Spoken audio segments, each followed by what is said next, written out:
Olá, pessoal! Faremos um simulado contendo questões sobre fundamentos de educação ou conhecimentos pedagógicos elaborados pela banca FGV, questões recentes. Então, se você vai fazer uma prova de concurso que está sendo organizado por essa banca, esse vídeo vai te ajudar muito, tá? Porque você vai conhecer ali o perfil dessa banca e entender os assuntos que estão sendo mais cobrados, os assuntos recentes que estão sendo mais cobrados em relação à educação por essa banca, beleza?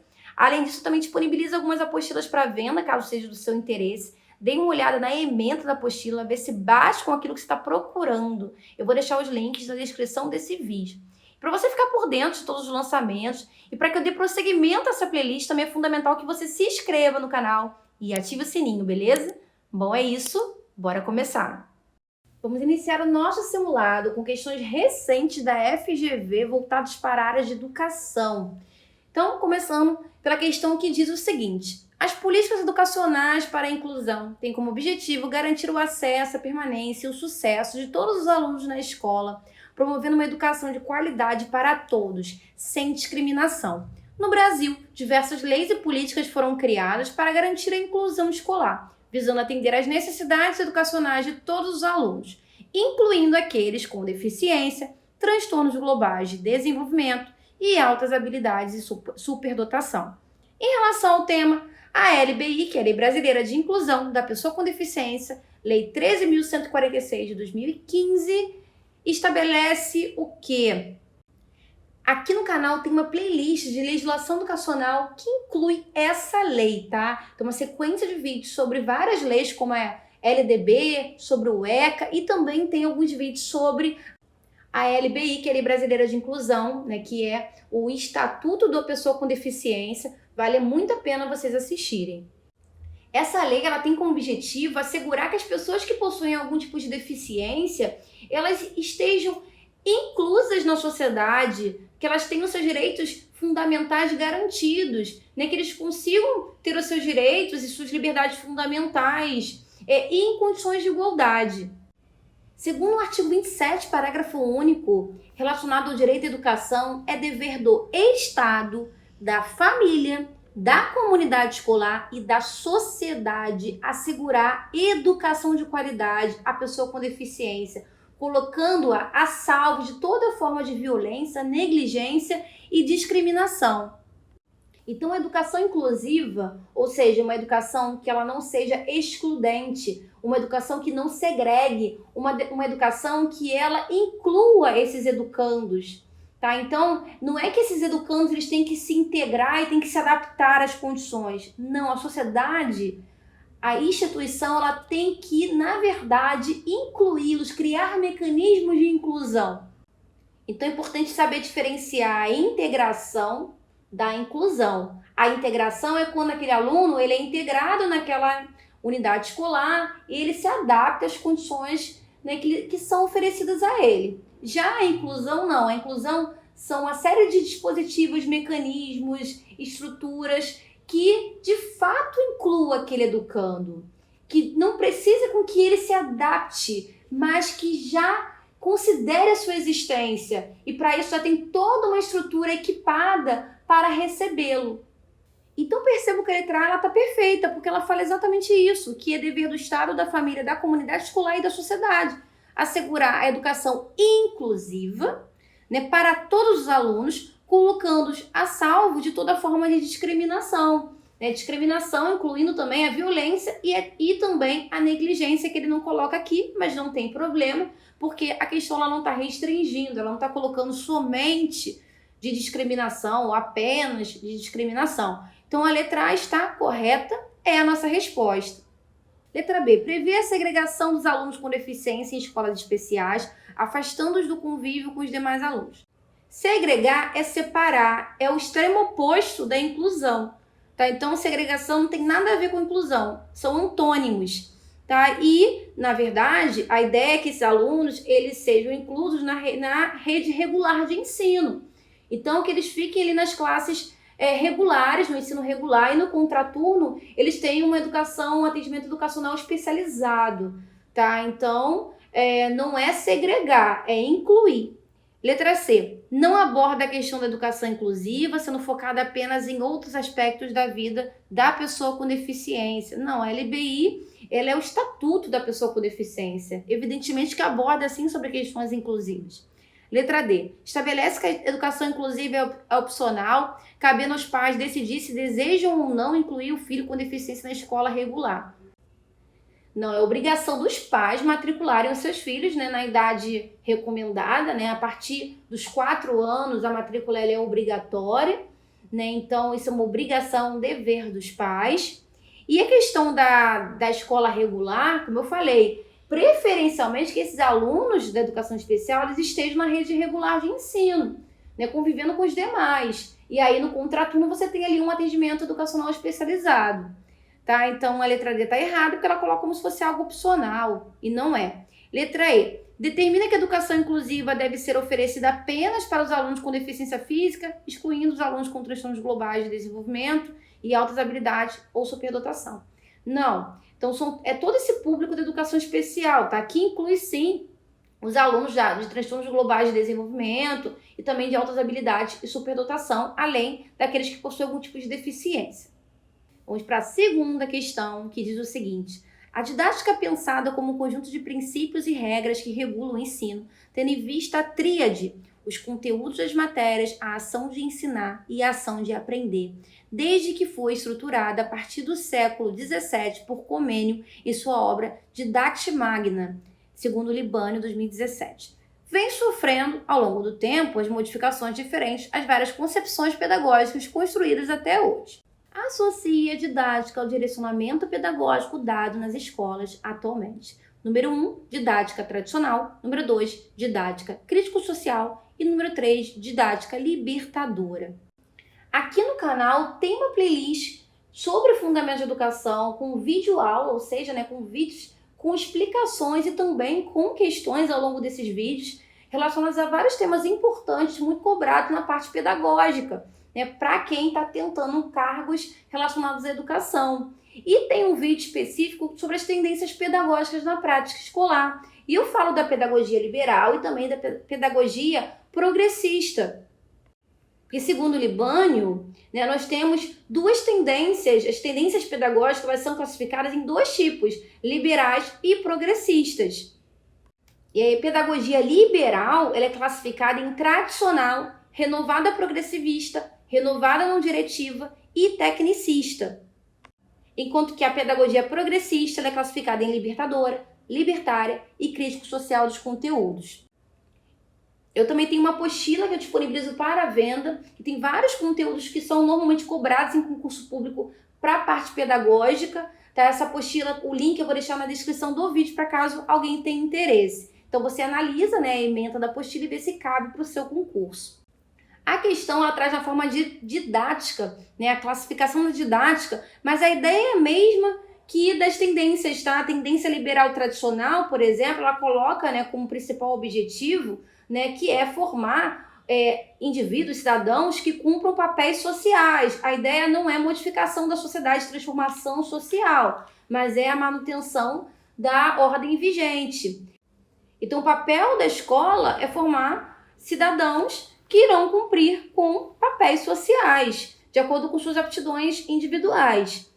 Então, o objetivo da tendência liberal tradicional, assim como da didática tradicional, é com que aquele aluno ele tenha ali um bom desempenho intelectual, o foco é no conhecimento, mas esse conhecimento que ele está ali dissociado à realidade daquele aluno. Não é um conhecimento significativo, mas sim aquele conhecimento acumulado, historicamente acumulado. Então você prepara intelectualmente e moralmente aqueles alunos para poder cumprir com papéis na sociedade, sem que eles estejam ali conectados aos problemas da sociedade, problemas reais da sociedade. Porque a preocupação não é essa, a preocupação não é com questões sociais. Então, segundo essa didática tradicional, o professor está no centro, ele detém de todo o conhecimento, né? Ele cumpre o papel mais importante, ele é o protagonista do processo de ensino-aprendizagem, enquanto que o aluno ele é o receptor dessa informação.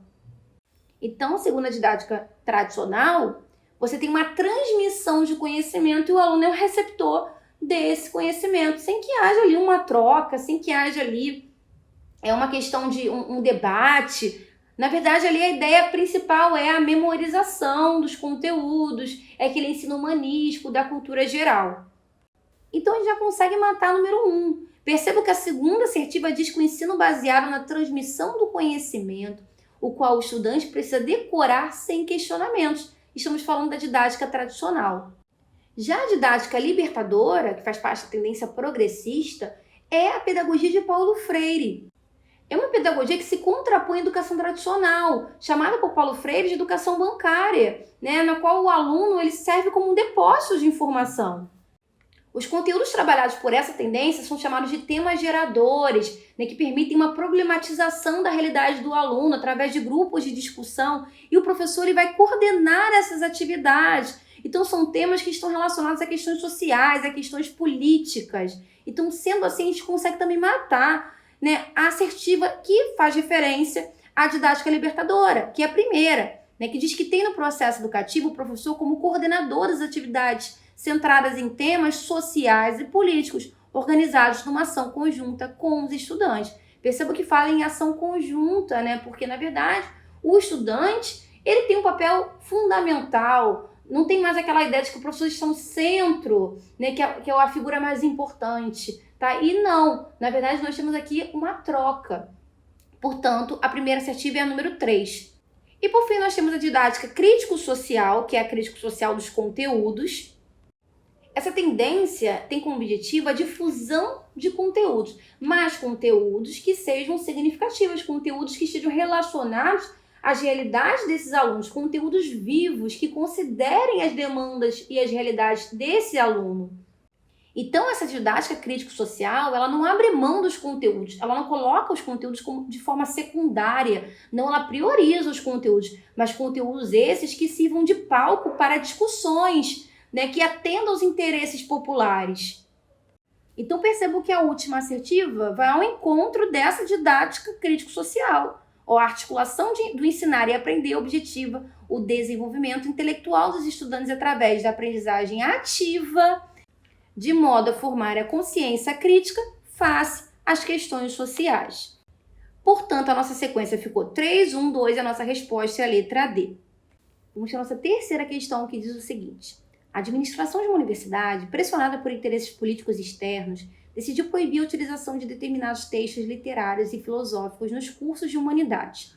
Como resultado, professores foram obrigados a excluir esses materiais de seus planos de curso, mesmo que fossem textos considerados importantes para a formação. A situação fictícia acima apresenta, segundo o artigo 3º da LDB, a violação de um dos seguintes princípios do ensino. Olha a questão falando da LDB, né, a Lei de Diretrizes e Bases da Educação Básica. A LDB é uma lei importantíssima, super cobrada em questões desenvolvendo a educação, que vocês têm obrigação de ler essa lei de cabo a rabo.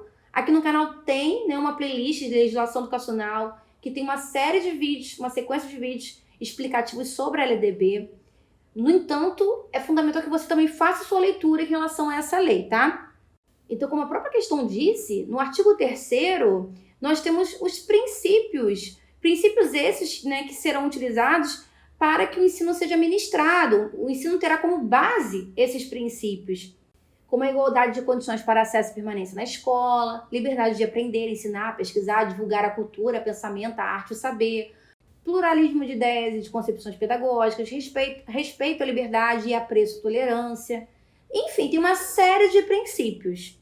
E voltando para o enunciado da questão, percebam que os professores eles foram obrigados a excluir os seus materiais, né, dos seus cursos, dos seus planos de curso, que estivessem relacionados a textos literários e filosóficos que fossem contra os interesses políticos externos, os quais a universidade estava ali alinhada. Ou seja, a universidade foi pressionada por interesses políticos e simplesmente proibiu com que os professores tivessem a sua autonomia, a sua liberdade, né, de escolher ali textos literários e filosóficos. E eles foram obrigados a excluir esses materiais. Que tipo de princípio nós tivemos aqui sendo violado? Percebam que as ideias e as concepções pedagógicas, elas foram impedidas de terem a sua pluralidade. Nós temos a pluralidade de ideias de concepções pedagógicas, ou seja, o professor, ele tem sim a sua liberdade de trazer à tona, né, ideias e concepções pedagógicas que ele acredite que seja condizente com aquilo que ele quer direcionar, né, com aquilo que ele quer conduzir no seu plano de aula.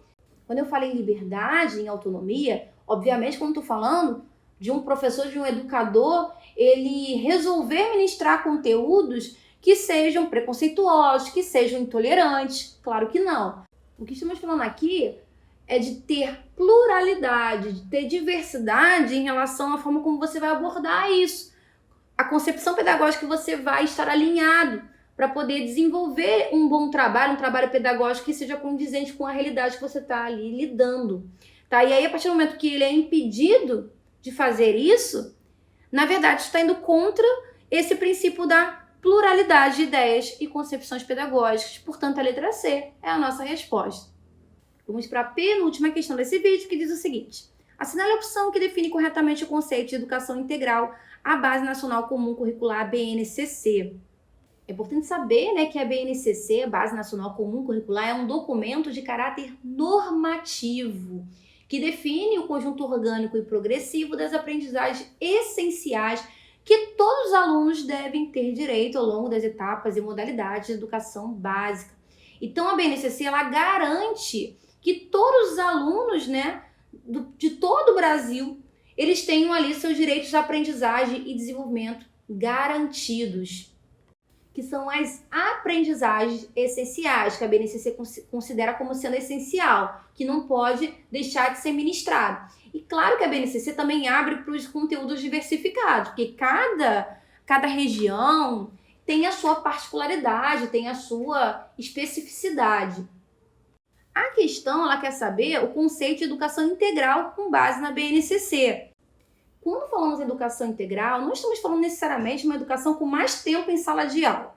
Estamos falando, na verdade, de uma educação que considere o desenvolvimento global daquele aluno, né? Toda a sua complexidade, entendendo que o aluno ele tem suas nuances, entendendo que a educação ela vai para além da sala de aula e para além daqueles conteúdos, né, que são aqueles conteúdos essenciais, que é muito mais complexo do que simplesmente ministrar conteúdos. Então, é uma educação que ela vai considerar a dimensão intelectual, cognitiva, que é muito importante, mas também a dimensão afetiva. Não vai privilegiar uma em detrimento de outra. Diante disso, a gente consegue chegar na letra A como sendo a resposta. Percebam só. A letra A diz que é a formação e o desenvolvimento global do estudante, compreendida a complexidade e a não linearidade do processo de desenvolvimento do educando, rompendo com a perspectiva que afirma a primazia da dimensão cognitiva ou da dimensão afetiva. Então, qualquer questão que diga, ou qualquer alternativa que fale que é mais importante a dimensão cognitiva do que a dimensão afetiva, que uma tem que ser privilegiada em detrimento da outra, né, que coloca essa comparação, ou ainda que coloque a educação como sendo algo linear, né, ou seja, como se fosse igual para todo mundo, se torna errada. Não é uma ideia de educação integral. A educação integral, ela entende que a dimensão cognitiva e afetiva, as duas são importantes. E rompe com essa ideia de linearidade, tá? Então, nós temos aqui uma ideia de complexidade e não linearidade do processo de educação, tá? Então, a letra A tá perfeita, é a nossa resposta. A letra B fala sobre a política de educação integral, cujo aumento da carga horária escolar é obrigatório. Então, a letra B vai para esse caminho da carga horária, de aumentar a carga horária, que não necessariamente ela vai estar ali de acordo com a educação integral no sentido de ser global, e não no sentido de aumentar a carga horária. Então, a letra B está errada. Letra C, a formação e desenvolvimento global do estudante, compreendida a complexidade e a não linearidade do processo de desenvolvimento do educando, cuja dimensão afetiva atrapalha a dimensão cognitiva. Aí, né, coloca aquela questão de que uma é mais importante que a outra. Nesse caso, colocou até como se fosse uma coisa negativa, né? Como se a afetiva atrapalhasse, né, prejudicasse a cognitiva, e não é isso. As duas são importantes. Letra D, o indivíduo é um ser racional, portanto a complexidade da aprendizagem está no processo pedagógico realizável numa escola de tempo integral. Não necessariamente numa escola de tempo integral, tá? Não é exatamente essa a ideia. Letra E, a educação ocorre de forma não linear, assim como o desenvolvimento emocional do educando. Na verdade, quando a gente fala em educação integral, vai para além dessa questão da não linearidade, né? É a não linearidade do processo de desenvolvimento do educando. Você tem aqui a questão do desenvolvimento global do estudante, a questão da complexidade desse estudante e também das suas dimensões cognitivas e afetivas, né? Então, essa aí, ela tá bem reducionista, ela tá bem simplória, tá? A letra A tá muito mais completa, que vai ao encontro dessa definição de educação integral de fato. E vamos para a questão número 5, que diz o seguinte: a legislação brasileira, em especial a LDB, estabelece diretrizes para a educação especial no país. Essas diretrizes têm como objetivo garantir o acesso, a permanência e o sucesso dos alunos com deficiência, transtornos globais de desenvolvimento e altas habilidades de superdotação na escola regular, assegurando-lhes uma educação inclusiva e de qualidade. Considerando a legislação brasileira vigente para a educação especial, de acordo com a LDB, a educação especial... Já perceberam que a LDB está em todas, né? Então, fundamental que vocês estudem. E educação especial é uma modalidade de educação básica que também é muito cobrada em concurso público. E um artigo que eles cobram muito em concurso público é o artigo 58, que fala que a educação especial, que é uma modalidade de educação escolar, é oferecida preferencialmente na rede regular de ensino. E o público da educação especial são os educandos com deficiência, transtornos globais de desenvolvimento e altas habilidades ou superdotação. Então, essa questão de ser oferecida preferencialmente na rede regular de ensino é onde eles normalmente fazem com que o candidato ele se confunda. Eles tiram esse preferencialmente, colocam obrigatoriamente. Então, é aí que as bancas brincam demais para confundir o candidato. Então, vamos analisar cada alternativa. Letra A. Deve ser realizada exclusivamente em escolas especializadas, separada das demais escolas regulares. Acabamos de falar sobre isso, né? A educação especial ela deve acontecer preferencialmente na escola regular, na rede regular de ensino. O atendimento educacional especializado ele vai até acontecer, mas ele vai acontecer no contraturno, tá? Então, durante as aulas, né, no ensino regular, os alunos de educação especial estarão juntos aos demais. É porque assim você tem o quê? Você tem troca, né? Então, a letra A está errada. Letra B. Deve ser oferecida apenas para alunos com deficiência física, excluindo os alunos com transtornos globais de desenvolvimento e altas habilidades e superdotação. Não de forma alguma, tá? Todos eles fazem parte do público da educação especial.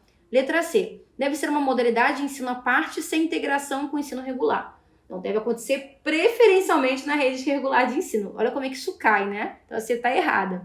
Letra D. Deve garantir o atendimento educacional especializado aos alunos com deficiência, transtornos globais de desenvolvimento e altas habilidades de superdotação na escola regular, de acordo com suas necessidades específicas. Sim, o AEE, que é o atendimento educacional especializado, ele vai acontecer para esse público da educação especial. E deve acontecer preferencialmente na rede regular de ensino. Tá? Então, no contraturno, nós teremos essa questão mais específica, né? Que vai se voltar às especificidades de cada público da educação especial, tá? Então, a letra D está perfeita. Letra E não é uma responsabilidade da escola regular, sendo de responsabilidade exclusiva das instituições especializadas. Mais uma vez, né, indo contra aquele artigo tão cobrado, com o artigo 58, que fala que deve acontecer preferencialmente na rede regular de ensino. Portanto, né, nossa resposta é a letra D. Fala pessoal, espero que esse vídeo tenha contribuído para os seus estudos. Se você gostou, não deixe de deixar um like, também um comentário. Aproveita que está por aqui e explora outros conteúdos do canal. Aqui no canal tem playlist de Fundamentos de Educação, tem playlist de legislação educacional, tem playlist com simulados de diferentes bancas organizadoras em relação à área de educação, tem playlist também de simulados de português de diferentes bancas organizadoras, entre tantas outras. Então explore bastante, maratone para o seu concurso. Bons estudos e eu vejo vocês nos próximos vídeos.